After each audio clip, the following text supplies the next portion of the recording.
Alora's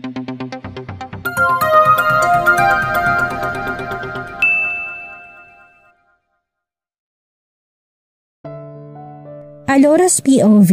Nang makawala ako mula sa hawak nito ay agad ko itong tinulak.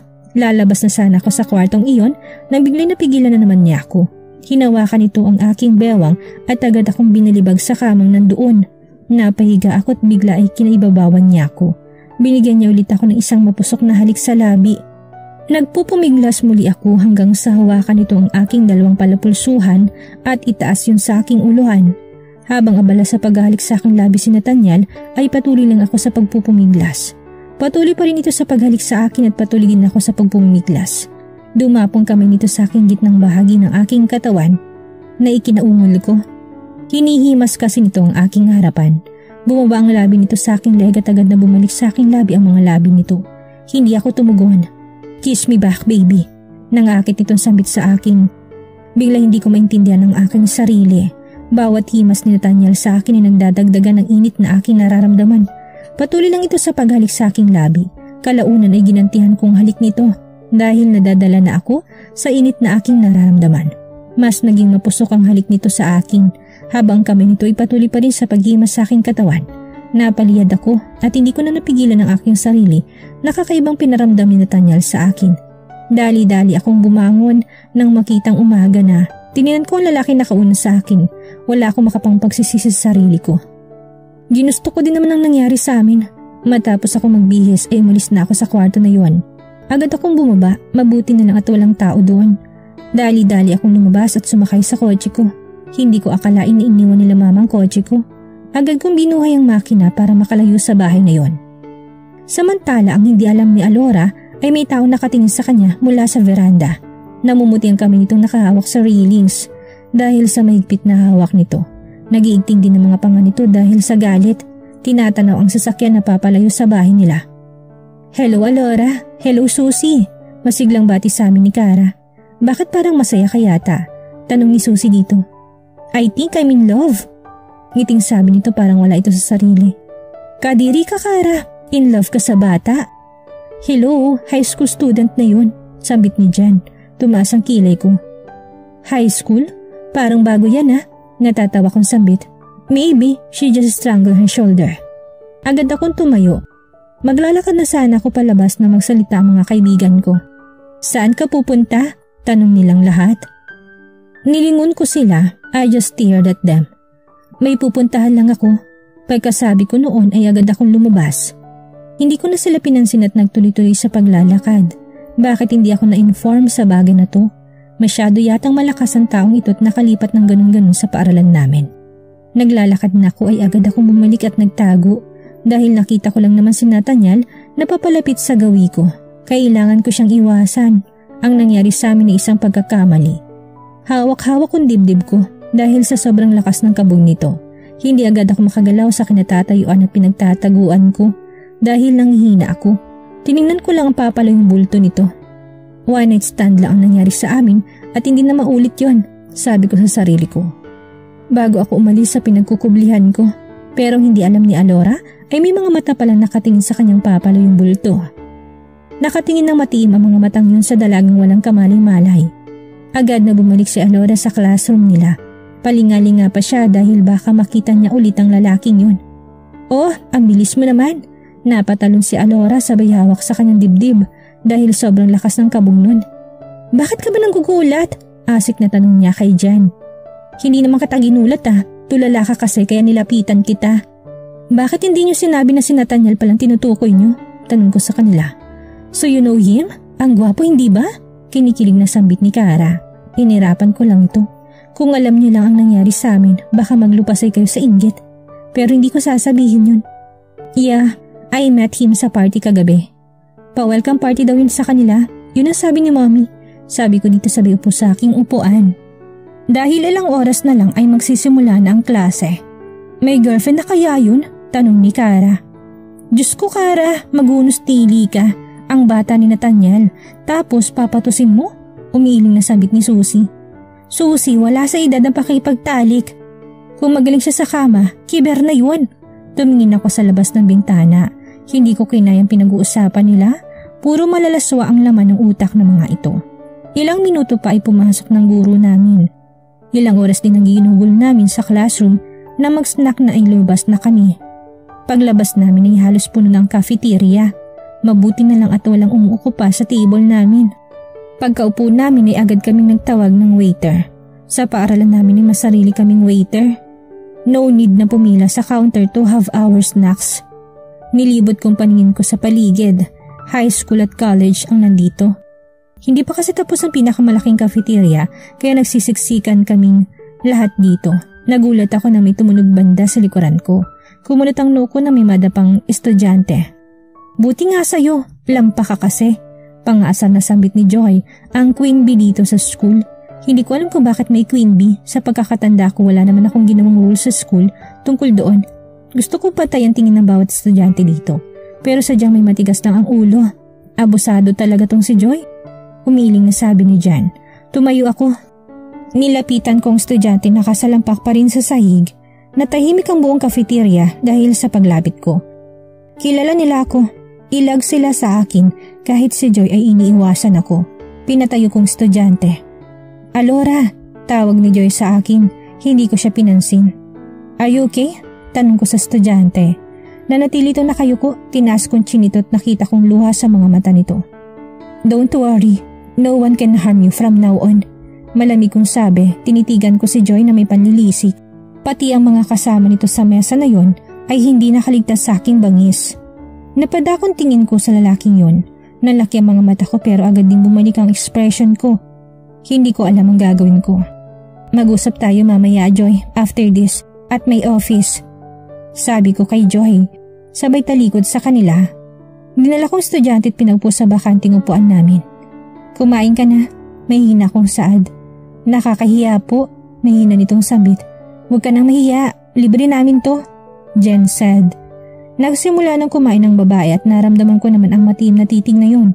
Simula nang lumabas ako sa mansyon nila Nathaniel ay ganito nang nararamdaman ko. Para bang may mga nakatingin sa aking matiim at sobrang lamig. Hindi ko alam kung saan yun nagmumula. Naghintay ako sa office ko. May sarili akong office dito sa school dahil ako nga ang student council president. Hinihintay ko si Joy. May pumasok kaya nagsalita ako. Bakit mo ginawa yun, Joy? Alam mo namang bawal ang bullying dito sa school ko. So, sa'yo palang school na to. Napatigil ako. Humarap ako sa kanya at nakita ko doon si Nathaniel na nakasandal sa may pintuan. Nakahalukip-kip at malamig ang tingin sa akin. Yeah, no. Sa parents ko to, pero ako namamahala, sabi ko dito. Napabuntong hininga ito. Bakit umalis ka ng magang yun? Tanong nito. Tinalikuran ko siya. Huwag na nating pag-usapan yun. Tapos na yun. Ginawa kong abalang aking sarili. Pues gusto kong pag-usapan natin. Bulong nito sa aking tenga.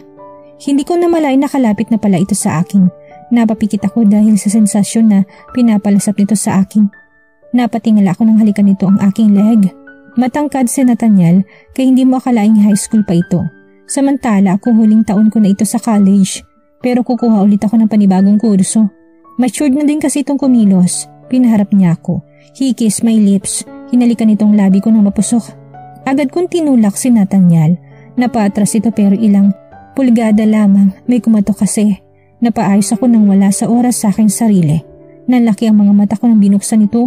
Ang kabilang pintot doon ay lumabas. Napabuntong hininga na lang ako. Dapat ko na sigurong iwasan si Nathaniel. Hindi ito maganda.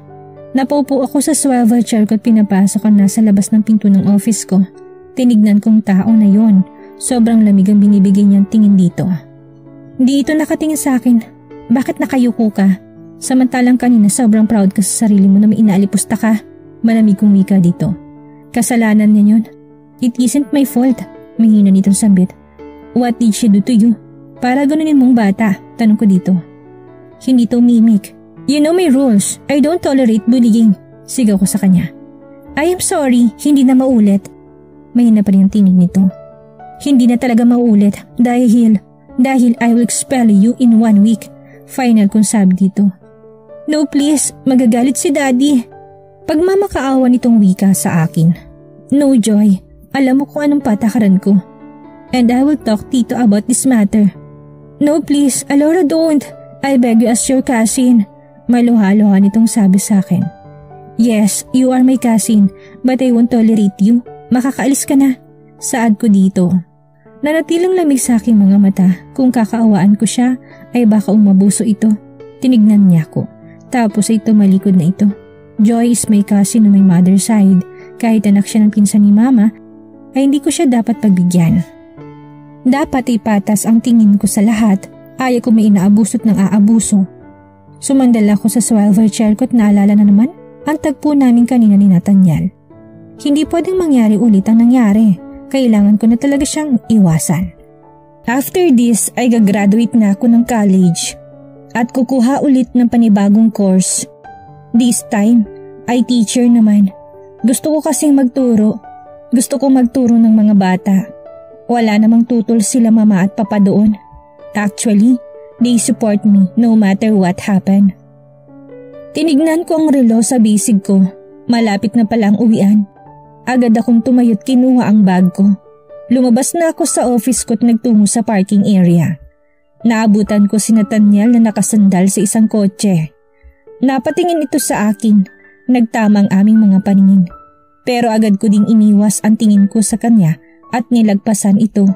Di naman niya ako sinundan. Pero ang tingin nito ay nanunuot sa aking kaluluwa. Para bang gusto niya akong kainin ng buhay. Sumakay ako sa sasakyan ko. At dahil may driver ako'y pinalabas ko na agad sa campus ang sasakyan.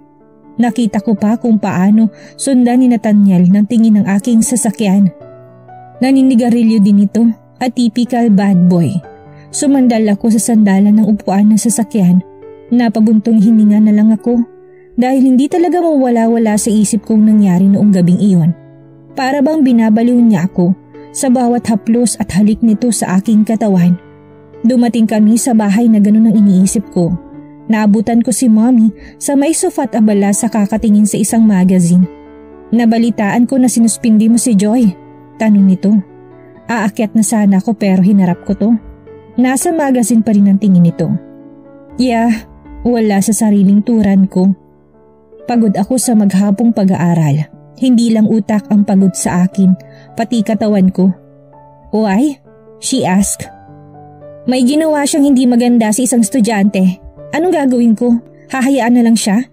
As a student council president, gusto kong panatilihing payapang school mom. Kaya kung gusto mong alisin kong suspension ni Joy, it's a big no. Final na sambit ko. Tinalikuran ko na si mommy dahil alam kong ipipilit ito ang gusto. Masyadong mabait si mommy. Kaya mga kamag-anak niya ay inaabuso na siya pero ibahin niya ako dahil hindi ako kagaya niya. Masyadong matigas ang puso ko sa mga taong ganun ang hangarin. Pumasok agad ako sa banyo, walang kahit na anumang saplot dahil alam ko kung anumang oras ay tatawagin na ako para kumain. Nang makapag-half bath na ako ay lumabas na ako ng kwarto. Pero laking gulat ko nang may tao sa kama ko. Matiim na nakatingin sa akin. Nakatingin ito sa akin at para bang gusto nitong hubarin ng tuwalyang nasa katawan ko.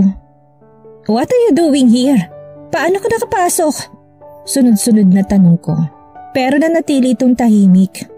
May nakikita kong aliw sa mga mata nito. Your door isn't locked. Ganyan ka ba dito sa bahay niyo? At pinapatawag ka na ni tita para sa hapunan, sabi nito. Tumayo ito at unti-unti ay lumapit sa akin. Di naman kailangan na mag-lock. Wala namang ibang papasok sa bahay namin. Umatras ako pero sadyang wala na akong maatrasan dahil nasa likuran ko na pala ang walk-in cabinet ko. Napasandal ako nang wala sa oras sa aking cabinet. Tinukod ni Nathaniel ang isang kamay sa aking uluhan at tinitigan ako ng mabuti. Dahil matangkad nga si Nathaniel at tumingala ako sa kanya, pagkatingala ko tagad nitong siniil ng halik ang aking mga labi. Iginalaw nito ang labi noong una pero hindi na ako gumanti. Ayaw ko nang maulit ang nangyari noon, kaya hanggat maaari iiwasan ko siya. Pero hindi yata ako makakaiwas sa lalaking to. Nilubayan din nito ang aking labi. Pinadaan pa nito ang dila sa labi nito. Kay sarap talaga ng labi mo. Kay sarap halik-halikan ng paulit-ulit. Lumayo na ito sa akin. Aalis na ako, baka ano pang magawa ko sa'yo. Mahina nitong sabi. Nalaki ang mga mata ko. Kahit na mahina ang pagkakasabi nito ay rinig na rinig ko yun. Napahawak ako ng mahigpit sa tuwalya na nakatapis sa aking katawan. Gusto kong himatayin pero hindi pwede. Agad akong bumaba. Nakita ko sila Axel at Nathaniel na printing nakaupo sa upuan. Hindi ko din alam na umuwi pala si Daddy at Ate. Siguro, mahalaga talaga sa kanila ang dinner na ito. Alora, baby, nakangiting salubong sa akin ni Mommy. Umismid ako dahil sa tawag nito sa akin. Mommy, nakakahiya. Mahinang sambit ko dito. Eto naman, parang hindi sanay sa akin. Tampong sambit nito. Nakakahiya kasi. Umupo na ako sa tabi ni Ate. Nandumako ang paningin ko sa harapan at agad na sumalubong sa akin ang tingin ni Nathaniel. Isang tingin na para bang hinahalukay ang kaluluwa ko. Kaya ako na lang ang umiwas. Ano bang purpose ng dinner na ito, Daddy? Tanong ni Ate kay Daddy. Sumulyap naman ng huli. Ewan dyan sa mami niyo. Mami, what is it this time? Tanong ko. Sumusubo ako ng kanin pero sobrang bagal dahil nakatingin sa akin si Nathaniel. Para bang hindi ito nahihiya na makita siya nila Mommy at Daddy. Umiinom ako ng tubig ng masamid ako dahil sa sinabi ni Mommy. Naibog ako ang iniinom ko sa mukha ni Nathaniel. Nalaki ang mga mata ko dahil sa sobrang talas ng tingin nito sa akin. Kasalukuyan kasi itong kumakain at umiinom ng tubig at hindi ko napigilan na sa kanya ko naibuga ang tubig mula sa bibig ko. Napahilamos na lang ito nang wala sa oras. Tinignan ko si Mommy ng pagalit. Hindi magandang biro yan, Mommy, madin kong sambit. Habang si Daddy umiiling-iling lang sa sinabi ni Mommy. Habang si Ate ay naka-cross arms at nakabusangot. Anong masama sa sinabi ko? Gusto ko lang naman kayong maikasal, ungot ni Mommy. Ayaw ko, Mom. Isa pa, hindi pa ako handa, sabi ko sabay sandal sa aking upuan. Napatingin ako kay Nathaniel.